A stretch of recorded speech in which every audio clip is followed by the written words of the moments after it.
맹인소녀와 사암오행침. 눈 대신 손을 얻은 심의. 제15편 마음을 치료하는 손. WHO에서의 성공 이후 혜연에게는 세계 각국에서 치료 불가능하다고 여겨지는 환자들이 찾아오기 시작했다. 하지만 이런 환자들을 처치하면서 혜연은 중요한 깨달음을 얻게 되었다. 아무리 뛰어난 침술과 약침요법을 사용해도 한계가 있다는 것이었다. 특히 정신적 트라우마가 깊이 뿌리박힌 환자들에게는 기술만으로는 부족했다. 어느 날 특별한 환자가 사암한 의원을 찾았다. 미국에서 온 35세 여성 사라 존슨이었다. 그녀는 5년 전 교통사고로 남편과 딸을 잃은 후 전신마비 증상을 보이고 있었다. 미국의 최고 병원들에서 모든 검사를 받았지만 기질적 이상은 전혀 없었다. 선생님, 정말 절망적이에요. 5년 동안 수많은 의사를 만났지만 아무도 저를 도와주지 못했어요. 사라의 목소리에는 깊은 절망이 배어 있었다. 혜연은 그녀의 맥을 짚어보며 조심스럽게 마음을 읽어보았다. 순간 엄청난 고통이 전달되어 왔다. 사고 당시의 참혹한 기억, 가족을 지키지 못했다는 죄책감, 혼자 남겨진 외로움과 절망감이 거대한 벽처럼 느껴졌다. 사라씨, 이것은 몸의 병이 아니라 마음의 병이에요. 혜연이 조심스럽게 말했다. 당신의 마음이 너무 아파서 몸이 움직이지 않는 거예요. 마음을 치유하지 않으면 몸도 나을 수 없어요. 마음을 치료한다고요? 그게 가능한가요? 가능합니다. 하지만 시간이 걸리고 당신의 용기가 필요해요. 혜연은 사라에게 신법 치료를 제안했다. 이는 사암이 가르쳐준 비전 중 하나로 침술과 함께 환자의 마음에 직접 작용하는 치료법이었다. 먼저 편안한 자세로 누우세요. 그리고 제 목소리에만 집중하세요. 혜연은 사라의 신문, 인당, 100회에 가느다란 침을 놓았다. 이는 정신을 안정시키고 마음의 문을 여는 혈자리들이었다. 이제 천천히 숨을 들이마시세요. 그리고 5년 전 그날을 떠올려 보세요. 아니요, 그건 너무 아파요. 괜찮습니다. 저와 함께라면 안전합니다. 그 기억과 마주할 용기를 내보세요. 혜연은 사라의 손을 잡고 자신의 마음을 연결했다. 이것이 바로 심심상통의 진정한 의미였다. 환자의 고통을 함께 나누어 감으로써 치유의 힘을 전달하는 것이었다. 사라는 처음에는 저항했지만 점차 마음을 열기 시작했다. 그날의 기억이 생생히 되살아났다. 비 오는 고속도로에서의 추돌사고, 남편의 마지막 말, 딸의 작은 손. 제가 운전을 했어야 했는데. 남편이 피곤하다고 했는데. 사라는 눈물을 흘리며 그동안 숨겨왔던 죄책감을 털어놓았다. 아니에요, 사라씨. 당신의 잘못이 아니에요. 혜연은 사라의 마음에 따뜻한 위로를 전달했다. 사고는 누구의 잘못도 아니에요.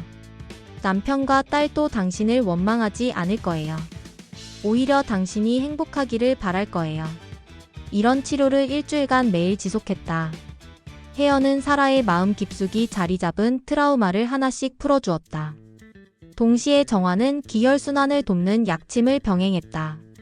놀랍게도 일주일 후 사라의 다리에 감각이 돌아오기 시작했다. 그리고 2주 후에는 스스로 일어설 수 있게 되었다. 믿을 수 없어요. 5년 만에 제 다리로 서는 거예요. 사라는 감격에 눈물을 흘렸다. 하지만 진짜 치료는 이제부터예요. 혜연이 말했다. 몸은 나았지만 마음의 상처는 계속 관리해야 해요. 미국에 돌아가서도 명상과 자기 치유를 계속하세요. 이 사건은 혜연에게 중요한 깨달음을 주었다. 진정한 의사는 단순히 증상을 없애는 것이 아니라 환자의 마음까지 치유할 수 있어야 한다는 것이었다. 며칠 후 정환이 혜연에게 물었다. 혜연 씨, 신법 치료를 저도 배울 수 있을까요? 정말 신기해요. 물론이에요. 하지만 쉽지 않아요. 먼저 자신의 마음을 완전히 비울 수 있어야 해요. 혜연은 정환에게 신법의 기초를 가르치기 시작했다. 첫 번째는 정신법이었다. 마음을 고요히 하는 것이 모든 치료의 시작이에요. 의사의 마음이 흔들리면 환자에게도 그 흔들림이 전달됐거든요. 매일 아침 1시간씩 명상을 하며 마음을 비우는 연습을 했다. 처음에는 잡념이 많았지만 점차 고요한 상태에 이를 수 있게 되었다. 두 번째는 공감법이었다. 환자의 고통을 내 고통처럼 느낄 수 있어야 해요. 하지만 동시에 그 고통에 매몰되지 않고 객관적으로 바라볼 수 있어야 하죠. 이것이 가장 어려운 부분이었다. 환자의 마음에 공감하되 자신을 잃지 않는 경계선을 찾는 것이었다. 세 번째는 전달법이었다. 치유의 에너지를 환자에게 전달하는 방법이에요. 이는 말로는 설명하기 어려워요. 직접 경험해야 하죠. 정화는 며칠 동안 혜연과 함께 연습했다. 처음에는 아무것도 느끼지 못했지만 점차 미묘한 기운의 변화를 감지할 수 있게 되었다.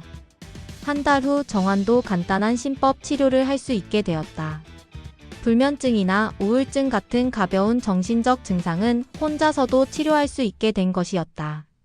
그 무렵 한국의 한 방송국에서 혜연을 다큐멘터리로 제작하고 싶다는 제안이 왔다. 제목은 마음을 치료하는 손, 왕혜연의 기적이었다. 혜연 씨 어떻게 할까요? 방송을 타면 더 유명해지겠지만. 정환이 물었다. 고민이에요. 너무 유명해지면 오히려 환자 진료에 방해가 될 수도 있고.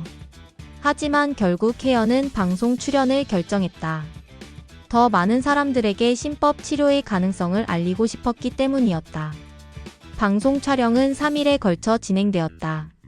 실제 환자 치료 과정부터 혜연의 어린 시절 이야기까지 모든 것이 카메라에 담겼다. 특히 신법 치료 장면에서는 스태프들도 놀라움을 감추지 못했다. 10년째 우울증으로 고생하던 환자가 혜연의 치료를 받고 밝은 표정을 되찾는 모습은 감동적이었다. 정말 신기해요. 어떻게 이런 일이 가능한 거예요? PD가 물었다. 마음은 몸보다 더 강력한 힘을 가지고 있어요. 그 힘을 올바르게 이끌어주기만 하면 어떤 병이든 치료할 수 있어요. 방송이 나간 후 반응은 폭발적이었다. 시청률 20%를 넘겼고 사암한의원에는 전국에서 환자들이 몰려들었다. 하지만 모든 반응이 긍정적이지는 않았다.